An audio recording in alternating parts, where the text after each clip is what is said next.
Yo, what's up guys? Welcome back to another video, and today I'm going to be explaining like top 10 best fighting tips for beginners. Now I know a lot of you guys are beginners and you might have been training for years, but in my level you're still beginners.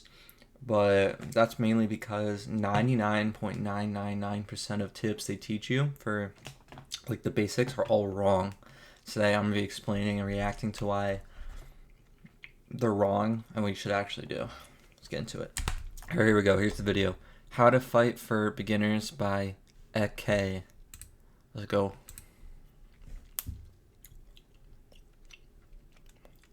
Have you guys ever looked in the mirror and thought, damn, I need to learn how to fight?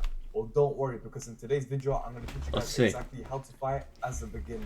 So in this video, I'm going to be teaching you guys the basics and fundamentals of boxing. I'm going to be teaching you guys your stance, your footwork, and how to actually throw punches with the correct technique. Okay. So without further ado, let's get straight into it.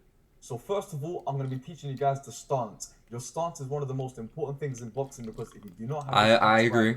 Now, ignore when he says boxing. Just imagine it's for every martial art, because boxing, it's kind of, you just got to imagine like this is for everything. Not be able to box efficiently.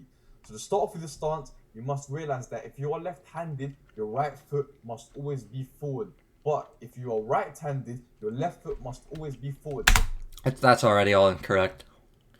You don't have a foot forward. You have to keep a wide base with both your feet equal, so you can be manly. That's already wrong. Now, you gotta intimidate your opponent. Is correct. What you want to do is you want to make sure you're on your toes and about slightly over shoulder width. Nope, don't be on your toes, because then you fall over easier. What this is going to do is going to make you be able to move around swiftly, but make sure your legs are not also too wide, because if they're too wide, what happens is you become more stiff. Nope. Right? You have to train with the widest stance possible, so no matter it's just like a little less wide, but you fall over less. So you have your feet together, it's way easier to be, taking it down. It's just, you always want a wide stance as possible, so you're bigger. It's like when you're facing a bear. Close, what happens is you become too easy to be pushed. The way you can actually test if your stance is correct is if someone pushes you, you must be able to not fall back, but at the same time, not be too stiff at the same time. So, to make sure... So I gotta loosen up. Out. Alright, here we go, guard. You guys how to get your guard correct. So actually, there is multiple guards you can take, but if you want to play it safe, I recommend you use this guard. So what you want to do is you actually want to keep both your hands closed at all times and keep them on slightly cheekbone level. Nope.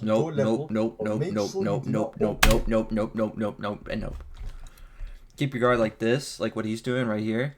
You're gonna get punched here, you're gonna get punched here, you're gonna get punched here, here. And it doesn't even matter if you punch. Why would you keep your punches in the face? Basically nothing. It's just, we all know this. It's just worth. It's not even worth it. You want to keep your guard low so you can move. You want to keep your guard low, because they're in the face. You're just gonna, it's not gonna do anything. You'll be fine. You gotta aim for the stomach. I don't know why you would keep your hands up. Your elbows like a chicken, because what this will do is it will allow your opponent like a chicken. Hear what he said? Make sure you do not open your elbows like a chicken, because what this will do is it will allow your opponent to actually hit you, whether it's the liver or the kidney, and you're gonna drop like a headless chicken. So make sure you keep your elbows tucked in, and make sure your hands are tightly on your face, and slightly keep your shoulders up at the same time too. Now, what this will allow you to do is when you throw punches, you're going to be a lot more protected with the shoulders up than if your shoulders are down. You can see my face is not covered. So once you've got this down, I'm going to take a step back and I'm going to show you guys how it looks when you combine it with the stance. So as you can see, I've got my guard up now, and I've also got my stance just about shoulder width, but slightly open more. And now what I want you to practice is keep your stance and your guard at the same time, and stop bouncing around and see if you can move. What in the world is he doing? And your guard at the same time, and stop bouncing around and see if you can move. Why would you bounce in a fight? What? While keeping these two things the same. So make sure you don't. Wait, is this video a joke? Your stance is always good at the same time. Why would I bounce? What? He didn't even do the punch. What in the world? We're putting this in team time speed. I can't. To the punches. We're starting off with the most important punch. Okay, never mind. Now, to perform the jab, what you want to do is you want to get your actual non-dominant jabs. Control the jab, control the game. When I say this, you might be like, why should I use my non-dominant hand? The reason is because the jab is actually not meant to be a hard punching punch. It's actually meant to be a one that you open your opponent, you check him, you feel him. Nope. See, this is all wrong. Why would your jab be weak? Maybe it's a boxing thing to open up your opponent, but in karate, you don't need to open up your opponent. Every attack you do in karate is tough. You use your dominant hand and you just punch. Even if they defend, you train so hard, like punching trees and everything, it just goes whoosh, you're going to knock them out anyway. You need to focus on punching as hard as you can each time so that their blocks do nothing. And eventually they're just going to back up and then you can just smother them. Out. So then your other punch with the Alright, he's already wrong, so we're going to skip. The knockout and cross. For the most Here we go. The second most important punch, the cross. Let me show you guys what a cross actually looks like before we get into it. So effective cross should look something like this. What the heck is that? Now, see, notice how he's not bouncing? Cross, what you want to do is, unlike the jab, which comes from the front of your body, this one actually comes from the back, and most of the power comes from the back leg.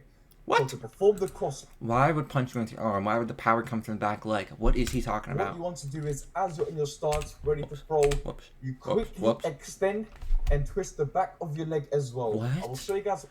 Why would I twist the back of my leg? My foot and leg looks like, because this is very important. No, what? Like I don't know what the hell this guy's talking about. We're skipping. Not be efficient. It usually lands the most knockouts in boxing and most martial arts sports. Now, to perform a hook, what you want to do is you want to make sure your stance is up. I mean, your guard is up. Sorry, bear with me. You want to make sure your guard is up, and all you want to do is you want to quickly throw a punch in a hook motion while your jaw is connected to your shoulder to make sure that you are not that you're not unprotected at all times. So make sure that's so dumb. You make a smooth U with your arms. So now, as you can see, if I show you from this angle, you will see that I'm still pretty protected from this side with my shoulders up. At least it's not saying to use your legs. If my shoulders are down and I'm throwing a hook like that, what happens is my opponent can easily hit me and punch me and knock me out. So what you want to do is shoulders up and throw a hook just like that. Make sure your hook isn't too wide or too short because you can actually injure yourself. So that's true. Let me show you one more time for the hook. And as bro, that was the weakest punch. No. But when I'm throwing the hook, another skip. The uppercut is an extremely deadly punch if you know how to use it correctly. It's very weak. I'm going to show you guys how to throw an uppercut. So the first thing you must be able to do is make sure you've got your stance correct. I know I say this many times, but if you have not got your stance correct, you will not be able to throw this punch well. So now that you've got your stance ready, your arms are up. What you actually his stance is wrong. You want to twist with your front side of your body as if you're slipping.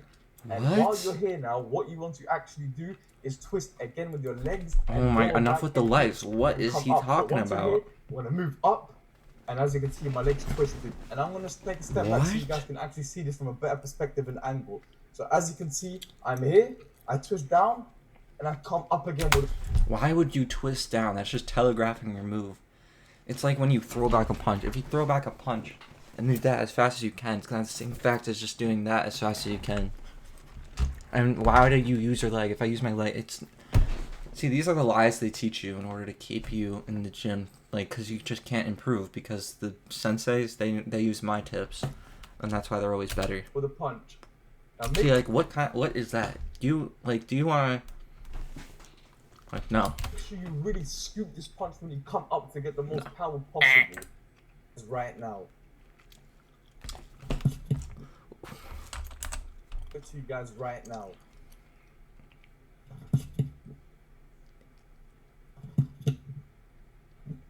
Okay.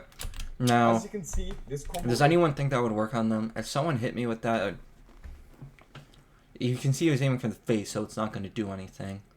Second of all, why? Like, he's bouncing. Like, the double jab and a cross. The reason why this combo is so efficient is because when you come forward with a double jab, your opponent is already moving back, and now your cross is hitting them right in the jaw, cracking them, and hopefully knocking them out. Nope. Alright, that was better. Look at that. See? He didn't use jab to open up the opponent. He used it as a strength technique. That was better. But it's too short. You're not going to, like... It's just not going to work. As you can see, I threw a jab, a cross, and a... That was a lot better, but it's still not very useful. I don't know why he's up with the legs. He's not using his body. He's only using his arms. Is this seen in One Piece where Luffy's, like, training the karate... thingies, like the little animals, Alabasta? He says to use your body. You have to use your body, not your legs. The reason why you're feeling it, but most people will not have the confidence. Alright, so what do we learn from this video? we learned that most tips they're gonna teach you in like karate, not karate places, Muay Thai places, mostly boxing places, all those kinds of like beginner places. They're gonna just teach you lies to keep you so they can make money. Those aren't real. Don't listen to those tips. You don't use your legs. You just need to use your body. Don't wind up your punches, and just you don't need to bounce up and down. That's just like weird. Like just keep a wide stance, and then fight like a man, not like a bunny rabbit. Thanks for watching. See ya.